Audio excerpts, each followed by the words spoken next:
Hello दोस्तों, आपका हमारे YouTube channel science by SK में फिर से एक बार स्वागत है। आज हम लेकर आए हैं class 12 biology most important 5 number वाले क्वेश्चन, जो कि 5 क्वेश्चन हैं। ये क्वेश्चन हर बार लगभग बोर्ड एग्जाम में रिपीट होते हैं।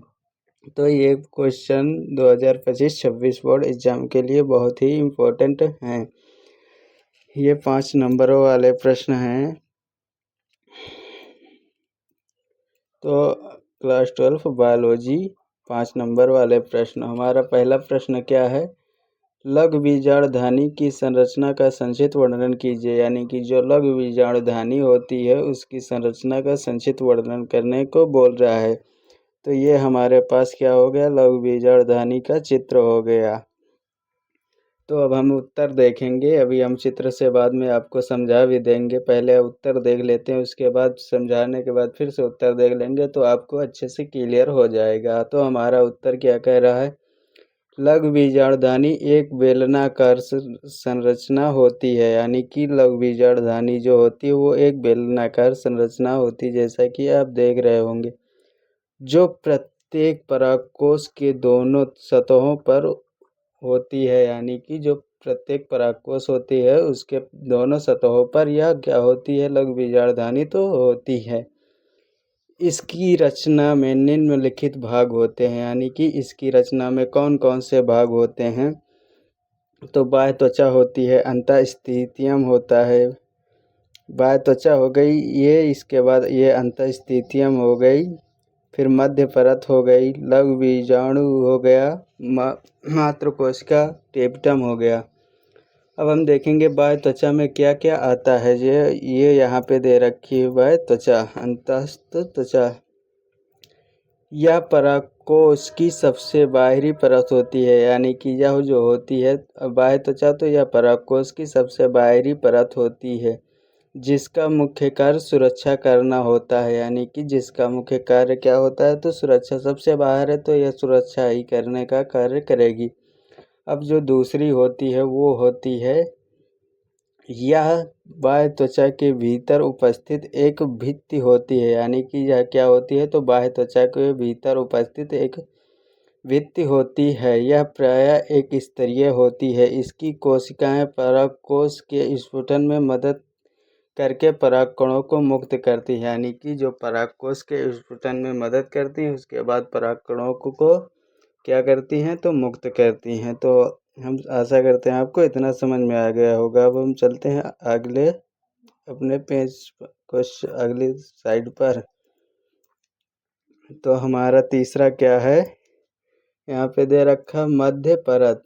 तीसरे पे दे रखा है मध्य परत। यह 1 से 3 परतों की पतली कोशिकाओं की बनी होती है। यानी कि जो मध्य परत होती है वो आप यहाँ पे देख सकते हैं। यहाँ पे दे रखा मध्य परत 1 से 3 कोशिकाओं, पतली कोशिकाओं की बनी एक भित्ति होती है। इसकी कोशिकाएं प्रायः नष्ट होकर, तो यह जो मध्य परत होती है इसकी कोशिकाएं प्रायः नष्ट होकर क्या करती हैं? तो बीजाणु जनन में ऊतकों का पोषण प्रदान करती हैं। यानी कि जो बीजाणुजन ऊतक होते हैं उनको पोषण प्रदान करने का कार्य करती हैं। तो कौन? मध्य परत नष्ट होने के बाद। अब हमारा लास्ट है जो कि टेपिटम होती है। ये सबसे अंदर की होती है लघु बीजाणुधानी की।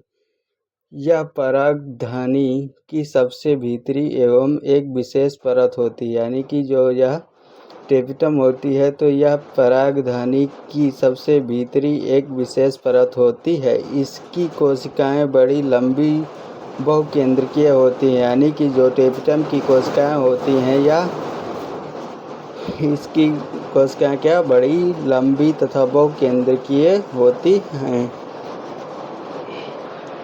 अब हम आगे देख लेते हैं कि टेपिटम के क्या क्या कार्य होते हैं। तो नंबर 1, यह परागकणों के बाह्य भित्ति पर एक तैलीय परत बनाती है। यानी कि जो टेपिटम होती है यह परागकणों के बाह्य भित्ति पर एक तैलीय परत बनाती है। यह स्पोरोपोलिन, यानी कि यह दूसरा क्या करती है? स्पोरोपोलिन नामक पदार्थ का भी निर्माण करती है। इसमें हार्मोन का स्राव भी होता है। तो क्या क्या यह करती है? यह परागकणों के बाह्य भित्ति पर एक तैलीय परत बनाती है और यह स्पोरोपोलेरिन नामक हार्मोन का निर्माण करती है। इसमें हार्मोन का भी स्राव होता है।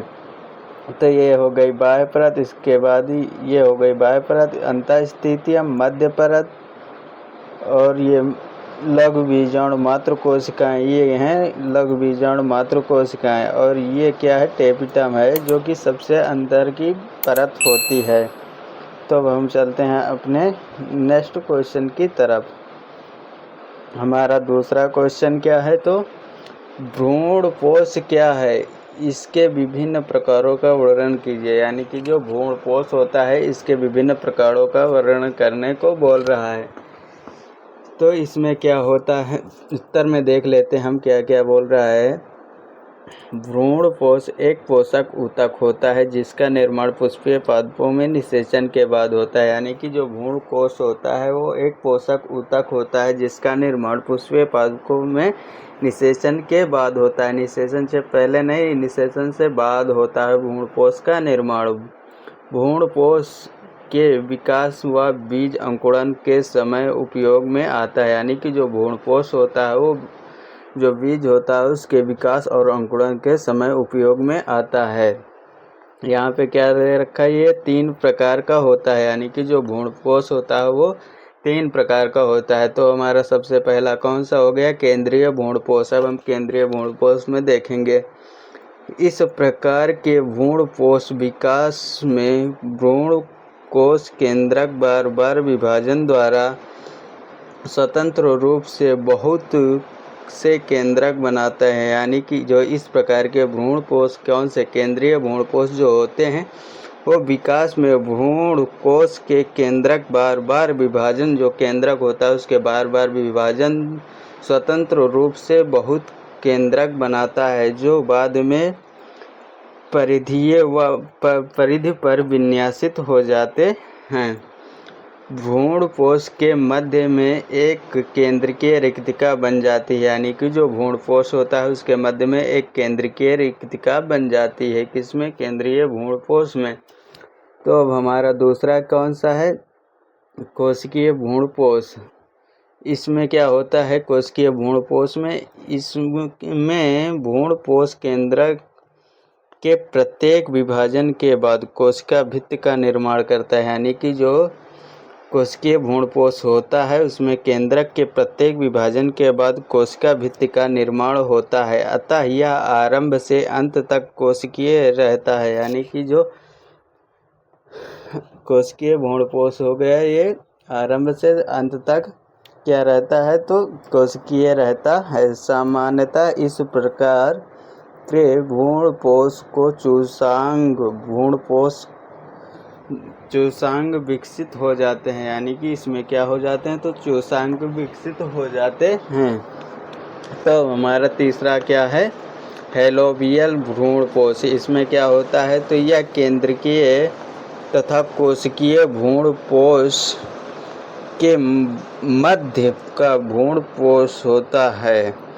यह केवल एक बीजपत्री के हेलोबियल में पाए जाने के कारण इसे हेलोबियल भ्रूणपोष कहते हैं। इसमें बीजांड द्वारा तथा निभांग प्रकोष्ठ उपस्थित होते हैं। यानी कि इसमें कौन से भाग उपस्थित होते हैं, बीजांड द्वार तथा निभांग प्रकोष्ठ भी उपस्थित होते हैं। किसमें, तो हेलोबियल भ्रूणपोष में। हम आशा करते हैं आपको 2 क्वेश्चन अच्छे से समझ में आ गए होंगे। अब हम चलते हैं अपने तीसरे क्वेश्चन पर, जो कि बहुत ही इम्पोर्टेंट है। यह क्वेश्चन हर एक सेट में, मतलब हर एक बोर्ड एग्जाम में किसी न किसी सेट में पूछ ही लेता है, लेकिन आता ज़रूर है। 7 सेट होते हैं एक स्टेट में, तो 7 सेट में लगभग 5-6 सेट में यह दिया जाता है। यह क्वेश्चन, नर जनन तंत्र का संक्षिप्त वर्णन कीजिए।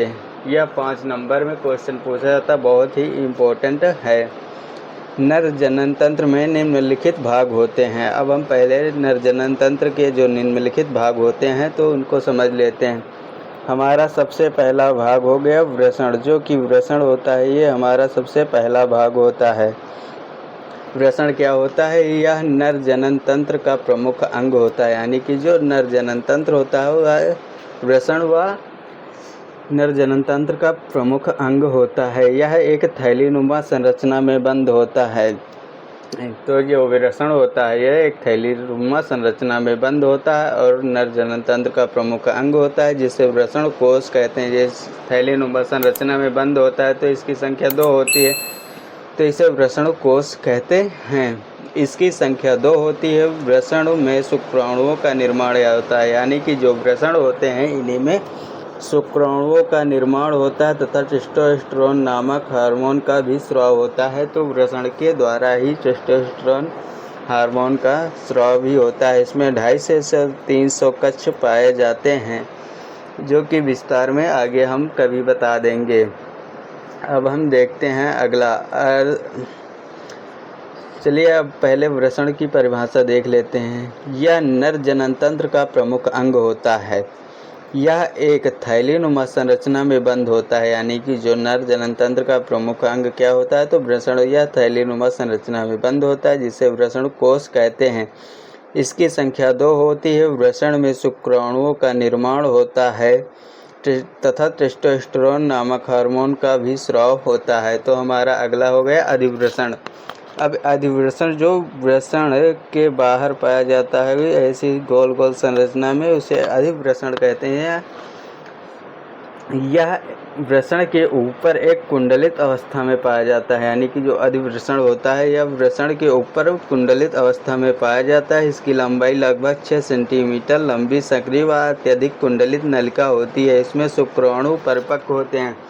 तो वृषण में अधिवृषण में क्या होता है? तो शुक्राणुओं का परिपक्वन होता है। इसका आकार घोड़े के नाल की तरह होता है। ये यहाँ पे आप देख रहे होंगे।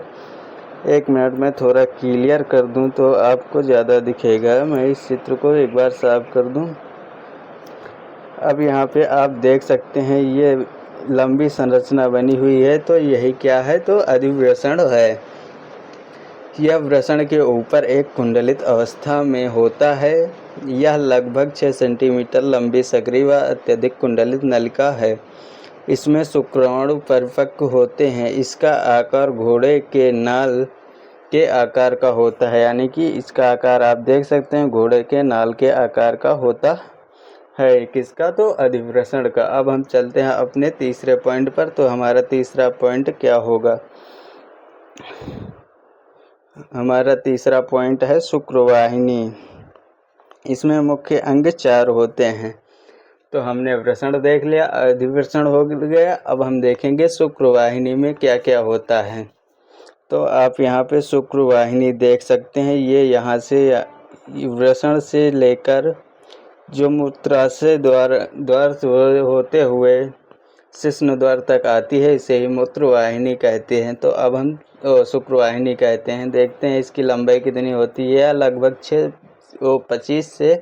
20 से 25 सेंटीमीटर लंबी एक नलिका होती है, यानी कि जो शुक्रवाहिनी होती है यह सबसे लंबी नलिका होती है। 20 से 25 सेंटीमीटर लंबी एक नलिका होती है, जो वृषण तथा अधिवृषण में बने शुक्राणुओं का शुक्राशय तक ले जाती है। यानी कि जो वृषण तथा अधिवृषण में बने शुक्राणु होते हैं उनको कहाँ तक ले जाती है? तो शुक्राशय तक ले जाती है। ये यहाँ पे शुक्राशय पाया जाता है। आप देख सकते हैं ये यहाँ पे शुक्राशय लिखा हुआ यहाँ तक ले आती है। कौन सी? तो शुक्रवाहिनी यहाँ तक ले जाती है। यह शुक्राशय या शुक्रवाहिनी से जुड़कर स्क्नल वाहिनी बनाती है। ये यहाँ पे स्क्नल वाहिनी हो गई, ये यहाँ स्क्नल वाहिनी हो गई। अब हम देखते हैं ये शुक्राशय क्या होता है। शुक्राशय में क्या क्या होता है? तो यह एक मांसल थैलीनुमा संरचना होती है। इसमें शुक्राणु लंबे समय तक सुरक्षित रहते हैं तथा शुक्राणुओं का पोषण होता है, यानी कि जो शुक्राशय होता है यहाँ पर शुक्राणु लंबे समय तक सुरक्षित रहते हैं तथा शुक्राणुओं का पोषण भी यहाँ से होता है शुक्राशय के द्वारा। अब हमारा जो सबसे लास्ट पॉइंट है वो शिश्न है। यह एक ऐसी मांसल संरचना होती है जो त्वचा से ढका रहता है, यानी कि ये यहाँ से आपको यहाँ तक रेड दिख रहा है, ये क्या हो गया तो शिश्न हो गया।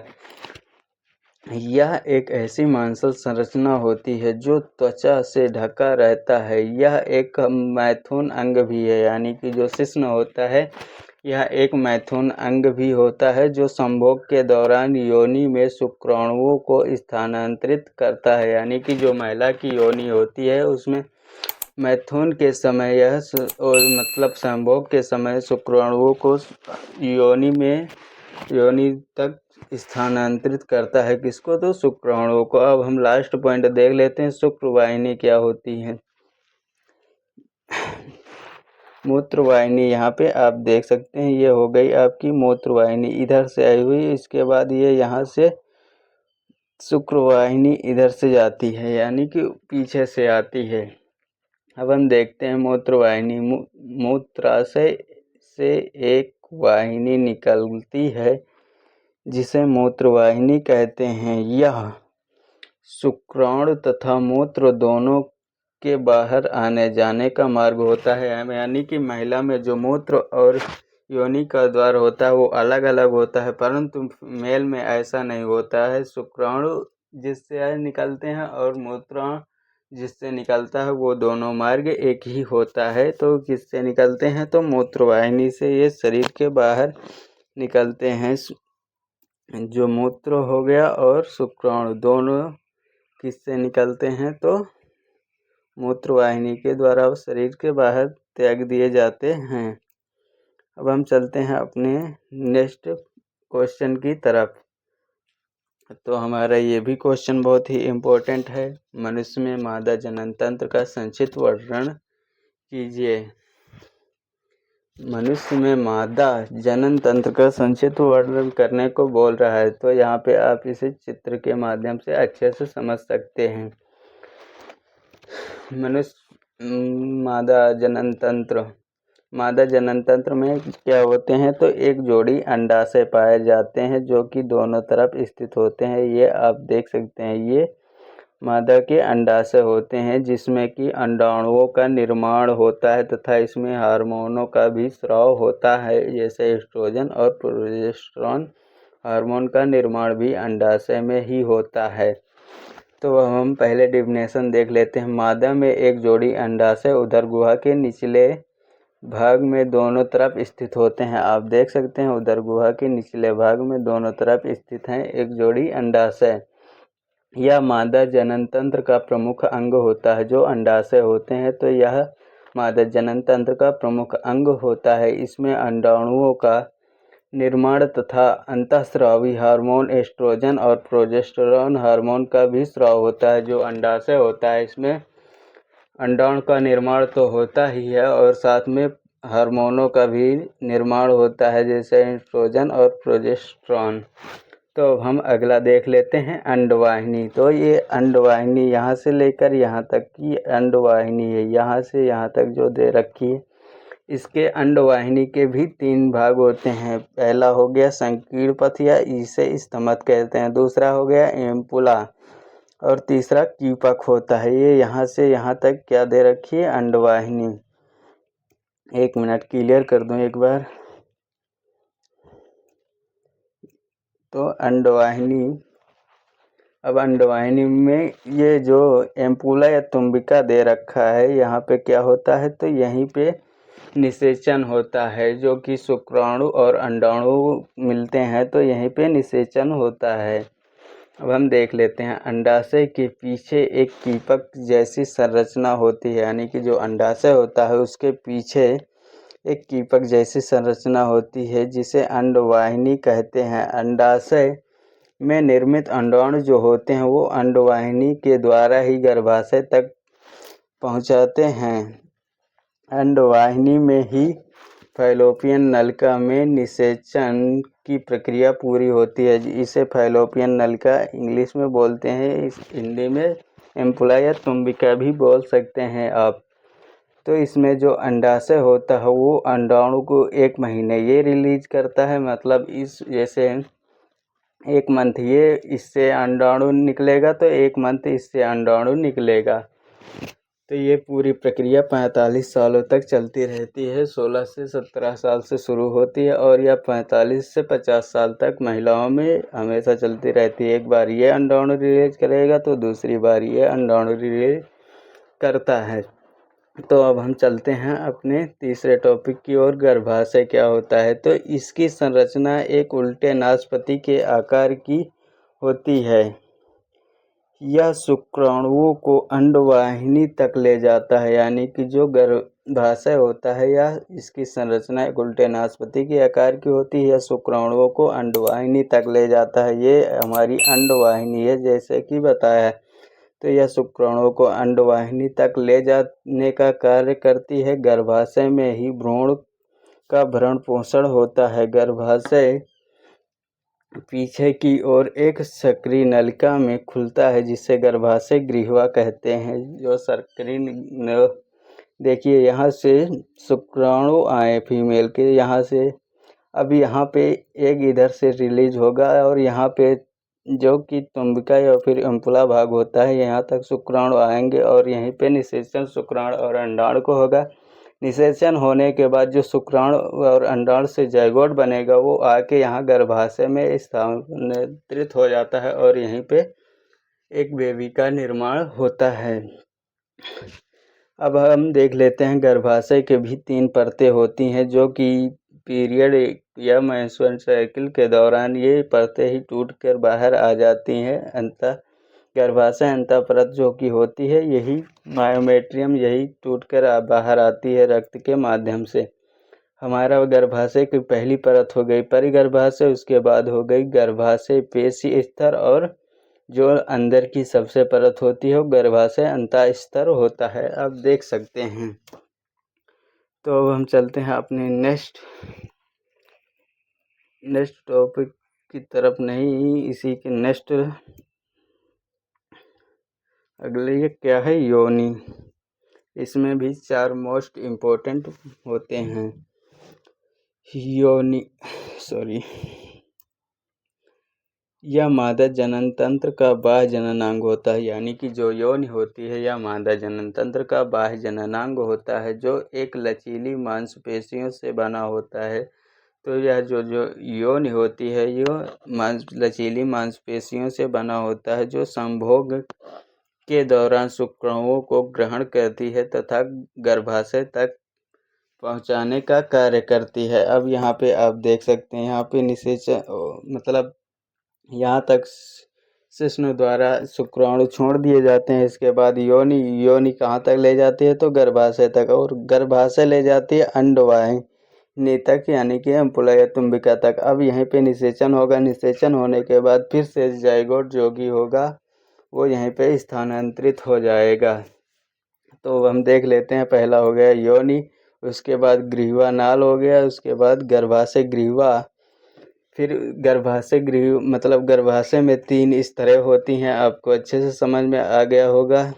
इसके बाद ये हो गई आपकी गर्भाशय गुहा, यानी कि ये गर्भाशय गुहा अब यहाँ से स्टार्ट हो जाती है अंडवाहिनी नलिका। इसमें भी 3 पार्ट होते हैं, आपको बता दिया हमने। ये हो गई झिल्ली जो कि उंगलियों जैसी संरचना दे रखी है। ये क्या होती है तो झिल्ली होती है। अब यहाँ पे अंडाणुओं का निर्माण होता है जो कि अंडाशय में होता है। तो अब हम आशा करते हैं आपको यह चारों क्वेश्चन अच्छे से समझ में आ गए होंगे। अब हम चलते हैं अपने लास्ट क्वेश्चन की ओर जो कि हमारा ये भी मोस्ट इम्पोर्टेंट क्वेश्चन है। तो चलिए इस क्वेश्चन को भी हम अच्छे से समझ लेते हैं। लिंग सहलग्न वंशागत क्या है, उदाहरण सहित समझाइए। लिंग सहलग्न वंशागत क्या है, उदाहरण सहित पूछ रहा है। तो यह भी 3 नंबरों में या फिर कभी कभी 5 नंबरों में भी पूछ लिया जाता है। प्राणियों में कुछ आनुवंशिक लक्षणों की वंशागति उनके लिंग से संबंधित होती है, यानी कि जो प्राणियों में कुछ आनुवंशिक लक्षण होते हैं उनकी वंशागत लिंग से संबंधित होती है, अर्थात उन विशिष्ट लक्षणों का नियमन करने वाले जीन, यानी कि जो जीन होते हैं उन लक्षणों का नियमन करते हैं, लिंग गुणसूत्र पर स्थित होते हैं। इस प्रकार के लक्षणों को लिंग सहलग्न तथा उनकी वंशागति को लिग्न संलग्न वंशागति कहते हैं। यानी कि जो गुणसूत्र होते हैं उन पे जीन उपस्थित होते हैं तो उन्हीं को लिग्न संलग्न वंशागत कहते हैं। अब लिग्न संलग्न वंशागत क्या होते हैं, तो यह लिग्न संलग्न लक्षण के 3 प्रकार होते हैं। पहला हो गया एक्स संलग्न लक्षण और दूसरा हो गया वाई संलग्न लक्षण, तीसरा एक्स तथा वाई दोनों संलग्न लक्षण। तो हम आशा करते हैं आपको आज के 5 क्वेश्चन अच्छे से समझ में आ गए होंगे।